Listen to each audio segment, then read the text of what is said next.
Dalal Street ended a volatile Friday in the green. The Sensex and the Nifty ended the week with gains of over 1%. 39 out of 50 Nifty stocks ended in the green as bulls continue to reclaim lost ground. Hello and welcome to a brand new edition of the Editor's Roundtable. And on today's episode, we put the spotlight on rail PSUs, new age companies, and why new economy stocks are seeing a complete collapse. I'm Sonia Shenoy, and with me, Anuj Singhal, Nigel D'Souza, and Nimesh Shah. Folks, it's been a crazy week, right? A week where we had a lot of holidays. So we celebrated Diwali, one of those weeks you rarely get, right, in the year.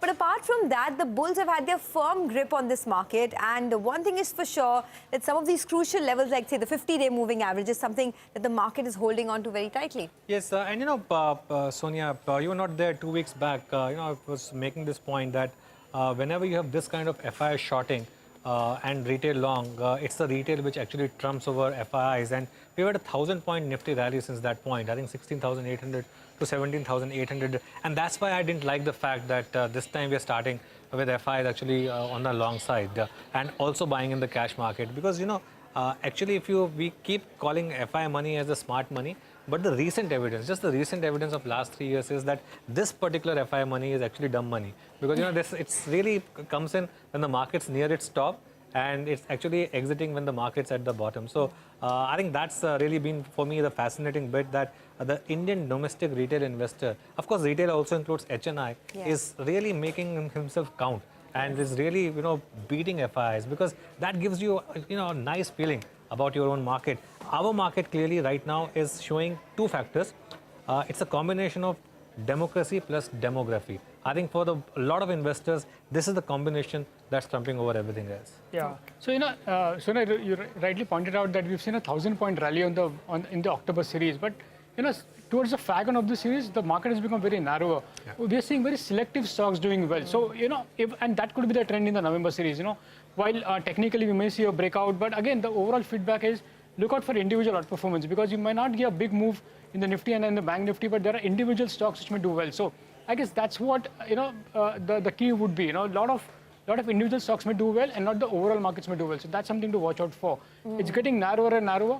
So that's a bit of a worry as well, to a larger extent, that only the smarter guys will be able to make money. It's not going to be easy money for sure. November series may not be a series where easily anybody could make money. Even that was the case with the October series. The series may look good end to end, 1,000 points or a 1,200-point rally, but I don't think many traders have made money in this October series, because it was so volatile. Every second day, third day, you'll see a 400-point, 300-point gap down or a gap up. It's not very easy to make money in such volatile markets. It's not easy to make money anyway, Nimesh, in life, right? Of course. Nothing comes easy, but I take your point. I mean, I think one thing that stood out also this time around was the fact that earnings were good, whether it's from banks, whether it's from automakers like Maruti, whether it is, IT guys, a lot of good IT earnings, a lot of mid-cap earnings. So that is generally the fundamental basis of a bull market rally, right, if you want to call it. And in that context, we're very close to 52-week highs. So it's just a matter of time before we get there. Two things, since you mentioned, I'll mention both of them. I think Maruti's earning and its reaction told you something. Yes. Maruti went into earnings almost very close to 52-week high.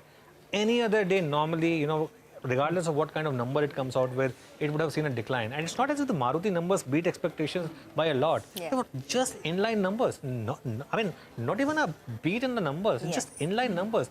But the very fact that, the commodity costs are down, and now, you can have some visibility. I think this is what got the market excited, that if this 9.3% capable of going to 12 or 13%, what kind of move will that have? And just one last point about the market. It's almost every day the market is showing a 3 p.m. rally. 3 to 3:30 it rallies, because it's sort of predicting a gap up next morning. Next morning you have a gap up, and the market cools down through the day, does nothing through the day, and then rinse and repeat at 3 p.m. once again a pop. Okay, but Nimesh, you want to quickly tell us what the dealing rooms have spoken about today? So, Sonia, as I said earlier as well, for the overall feedback for the October series of for the current market environment is, from a trader's point of view, it's not an easy market to trade and make money. That's the given. Though we had a 1,200-point rally on the Nifty, but it was not an easy market to trade. So that's something to watch out. I guess everybody's now talking or anticipating a breakout on the Nifty, because we're pretty much close to that 17,800 crucial level. So will November be a series where we have breakout? I think that's something to watch out for. And for that, I guess there are a lot of macro events and micro events to watch out for. But before that, look at the positioning point of view. India has been a rank outperformer for this year. That's everybody knows it, right? In dollar terms or even in Indian currency terms, we have outperformed all other Asian markets as well as the global markets. What I want to put out is, typically towards the year end, in the last 2 months, we've seen historically there has been a reversal of trade in the stocks. So the outperformed stocks tend to underperform, or there is a bit of profit booking and money shifts to the underperformers. Whether this will happen at a country level or at an index level, I think that's something a lot of people have been talking about. India has been a best performing market. Can we see a bit of a profit booking and money shift to the other underperforming markets across Asia, or for that matter, the global markets as well? So that's something to watch out for in the November series. As I pointed out, some big macro events to watch out for. You also pointed out, there are a lot of geopolitical events to watch out for. The Fed meet. There is a midterm election in US. That's something that will have a big impact on the IT names. And also from a liquidity point of view, there is this MSCI rebalancing in the middle of this November month. So that's something to watch out purely from a liquidity point of view. I'll just highlight some of the micro events to watch out for because that might have an impact on some individual sectors and stocks. The gas price, formula can come in the November month. So that's something which has been anticipated, and that can have an impact on IGL, MGL, Gujarat Gas. So those are things to watch out.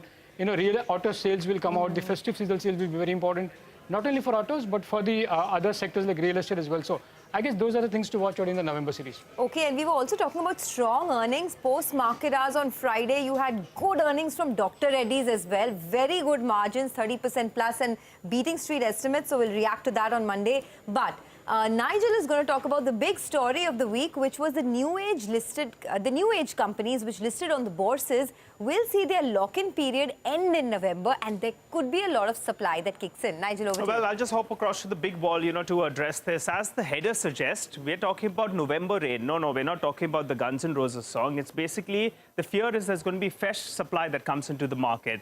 That's because 1 lakh crore worth of shares, they get unlocked, which were otherwise locked in itself. Basically, there are various new age companies in there that had pre-IPO investors, and that period will expire. The dates are up for you on the screen as well. Some part of November is when the effective lock-in dates do expire, and post that they can sell.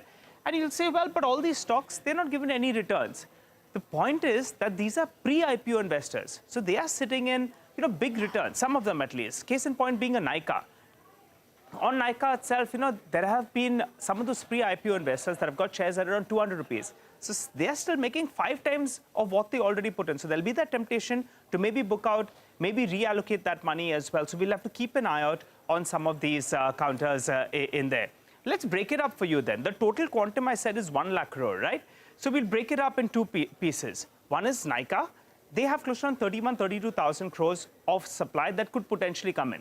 But half of that is the promoter entity. So that's unlikely to come in. At least that's the way the street wants to read it. While the non-promoter entity, there's a big number out there, close to around 16,000 crores. Fino Payments, small number in there, but the promoter entity, only their shares are getting unlocked. But take a look at the last 3. Paytm, Delivery, as well as PB Fintech. There could be massive supply that's coming in from there. So the total promoter number of shares that are getting unlocked, the value is 16,000 crores. Put that together with the 85,000 crores of non-promoter entity, and you get that big number of around 1 lakh crore. Remember, this happened earlier this year as well, when Zomato was under pressure, went down to around 43 rupees per share, when Uber and Tiger Global, well, they were selling out. But at the same time, they reported strong numbers. And it seems some investors, they latched onto that, and all that supply got taken up between that 40 to around 50 rupees odd, and that's why we saw a bit of a bounce. Now, this time around, Nykaa, well, their lock-in is expiring, and that's coinciding with their results. So their results will be tracked in the first week of November, and then the lock-in as it expires. 2 factors can play out. One is the share prices could be under pressure because of possible supply that's coming in there. And if buyers were interested at some point of time, well, they'll be spoiled for choice because there's going to be plenty of supply. The big headline is November rain, 1 lakh crore worth of supply could potentially hit the market. 85,000 crores of that will be from non-promoter entities. Back to you guys. Okay. Very interesting point over there. I think on Zomato, while it was subject to all the memes and all, it's easy to forget that from 43, it gave you a very quick rally also to 65. This is so, this is where I believe this, this logic of time in the market is more important than timing the market. In some times, timing is all important. I think that will prove out in the case of Nykaa as well. I think Nykaa will give you a big trade. Whether you can catch it or not, it will depend on whether you have the risk-taking capacity at that point when the stock is collapsing. Okay, that's interesting, right? To see how Nykaa's trajectory is, because there are plenty of things. I mean, there are a slew of resignations that have taken place at Nykaa. There's a big player coming in the form of Reliance's Tira as well from Jan onwards. So let's see. I mean, there's lots happening with that company. But there are a whole host of events to watch out for next week. So I'm tracking some of them. The big event from a global standpoint will definitely be the US Fed meeting. That happens on the 1st and 2nd of November. And in all likelihood, there will be a 75 basis points rate hike. At least that's what the market is expecting. So do keep that on your radar. The RBI has a rate setting panel meeting. That's an unscheduled meeting that takes place on the 3rd of November. And Lata has been telling us that there is no rate hike expected this time around, despite it being an unscheduled meeting. But we'll still track that very closely. Next week is a big week of earnings. You have SBI, Bharti, L&T, Tata Steel all reporting their numbers. And I'll track Bharti very closely purely because the stock has been at a record high ahead of its earnings. Telecom has been doing well. On Saturday, this week, actually, you have IOC, NTPC, and Monday onwards, as I said, Bharti, Tata Steel, and L&T. Tuesday, you have Sun Pharma, Tech Mahindra, Nykaa, and Lodha. Friday, 4th November, there's Titan, and Saturday, 5th November, there's SBI. Followed by which you have the auto stocks, as Nimesh was referring to. They come out with the auto sales on the 1st of November. And this time, festive season sales have been very strong, especially in passenger vehicles. So we're going to watch out for that as well. But let's do one thing. These are all the events to look out for. Let's talk about one particular theme. Now, during Diwali, we had a chance to catch up with market veteran Ramesh Damani earlier this week. And he is betting big on railway PSU. So we thought about taking this theme forward. First, let's listen into what he said, and then Nimesh will put that into perspective for us. Railway PSUs, you look at the basket of railway PSUs, because these are the blunt instruments the government is going to use in order to express their capital expenditure over the next few years. So I think there's a great opportunity in those stocks. There are 4 or 5 listed. I'll name them, but I'm not recommending any of them. Railtel, RVNL, RITES, to name a few, IRFC, to name a few. I think we just go and study those. I mean, you may not want to buy them, may want to buy them. That's a call. But I think as an analyst and as a value picker, you owe it to yourself to at least go through and study them. So, you heard what Ramesh Damani said. These are not recommendations, but we're just trying to put out what are the rail PSUs available in the listed space, and how are they valued in terms of valuations as well. So I'll just look at the overall basket of the rail PSU stocks. There is IRCTC, there is IRFC, Railtel, RITES, RVNL, and IRCON, the 6 listed PSUs within the railway space. The entire PSU basket is available for a little over 1.15 lakh crore. That's the market cap of all the 6 listed PSUs put together within the rail basket. Now, let me first come to the first stock, which is IRCTC. Mostly everybody knows this company. It's a monopoly in the ticket booking, catering services, and the rail near services. It's the most expensive within the rail PSU stock, trading at 54 times FY23 estimated price to earnings. Since listing, the stock is up 11 times. That's the kind of move you've seen in IRCTC. Though this year is down 10%, it commands a market cap of close to 60,000 crores, and it's having a cash of close to around 400 crores. So that's IRCTC for you. Look at the next stock now. The next stock is IRFC. This is a dedicated market borrowing arm of Indian Railways. It's like an NBFC. It has an AUM of close to 4.3 lakh crore. Trading has just 0.7 times price to book with a book value of 31 rupees. And since listing, the stock is on 15%.